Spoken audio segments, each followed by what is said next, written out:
शुक्रवार को corona curfew के दौरान पूरे मंडी शहर में लोगों की काफी भीड़ देखने को मिली और कुछ जगहों पर लोग खरीदारी करते वक्त सरकार द्वारा जारी किए गए दिशा निर्देशों का उल्लंघन करते हुए भी नजर आए। इस दौरान शहर में वाहनों की आवाजाही काफी संख्या में देखने को मिली। शुक्रवार को कोरोना कर्फ्यू के दौरान पूरे मंडी शहर में लोगों की काफ़ी भीड़ देखने को मिली और कुछ जगहों पर लोग खरीदारी करते वक्त सरकार द्वारा जारी किए गए दिशा निर्देशों का उल्लंघन करते हुए भी नजर आए। इस दौरान शहर में वाहनों की आवाजाही काफ़ी संख्या में देखने को मिली, जिससे ऐसा प्रतीत हो रहा था कि लोगों में कोरोना का कोई डर नहीं रहा है। वहीं नागरिक अधिकार मंच के अध्यक्ष हरमीत सिंह बिट्टू का कहना है कि शहर में आज काफ़ी संख्या में लोग खरीदारी के लिए निकले हैं, जिस वजह से शहर में काफ़ी भीड़ नजर आ रही है। उन्होंने कहा कि सरकार ने कोरोना संक्रमण को रोकने के लिए अच्छे निर्णय लिए हैं, लेकिन अब सरकार 1 तारीख से 5 घंटे सभी दुकानें खोलने के साथ साथ बसों को भी चलाने का निर्णय लिया है, जिससे बाजारों में काफी संख्या में लोग आएंगे और एक बार फिर से कोरोना संक्रमण को बढ़ावा मिलने की संभावना हो सकती है। उन्होंने कहा कि 5 डे वीक में 5 घंटे सभी दुकानें खोलने की बजाय जरूरी सामान की दुकानों के साथ साथ अन्य दुकानों को दिन में विभाजित कर दिया जाए, जिससे लोगों को जरूरत का सामान भी उन्हें मिल जाएगा और शहर में भीड़ को भी नियंत्रित किया जा सकता है और कोरोना संक्रमण न फैले, इससे भी बचा जा सकता है। जैसा कि सभी जानते हैं कि आज पूरा देश एक बड़े मुश्किल दौर से गुजर रहा है, तो उस विषय की तरफ नहीं जाऊंगा। सबके अपने अपने अनुभव हैं कोरोना काल को लेकर। हिमाचल में जिस तरह से केसेस बढ़ने शुरू हुए थे, तो सरकार को लगा कि कहीं ना कहीं इस पर लगाम लगानी जरूरी है।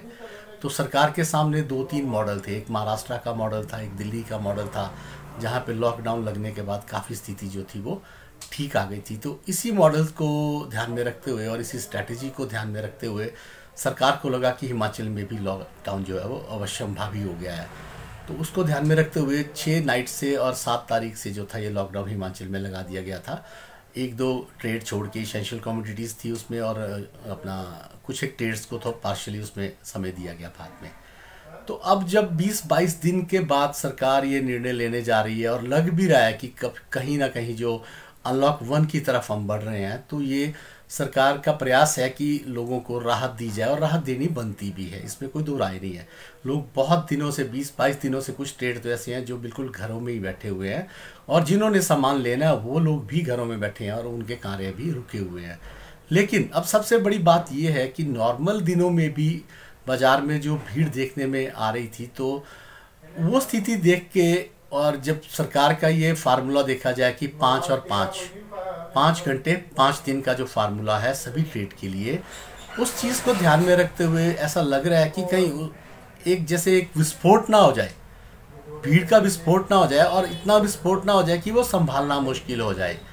तो इन चीज़ों पर बहुत ज़्यादा जो है वो फोकस होने की ज़रूरत है, सरकार को ध्यान देने की ज़रूरत है इस पर। तो मेरा तो पूरा सरकार के साथ मेरा पूरा सहयोग रहेगा। सरकार के जो भी निर्णय लिए आज तक सरकार ने बहुत बढ़िया लिए। मैं नहीं मानता कि कहीं भी सरकार जो थी वो सेलेक्टिव हुई या उन्होंने कंट्रोवर्शियल निर्णय लिए। जो लोगों की भलाई के लिए लेने चाहिए थे वो लिए उन्होंने। अब सबसे बड़ी सरकार के लिए मुश्किल ये है कि जैसे ही आप अनलॉक करोगे इस लॉकडाउन को, भले ही आप 5 घंटे के लिए 5 दिन के लिए खोल रहे हैं, लेकिन आप ध्यान में रखिए आप सारे ट्रेड खोल रहे हैं और उसके साथ साथ आप ट्रांसपोर्टेशन भी खोल रहे हैं।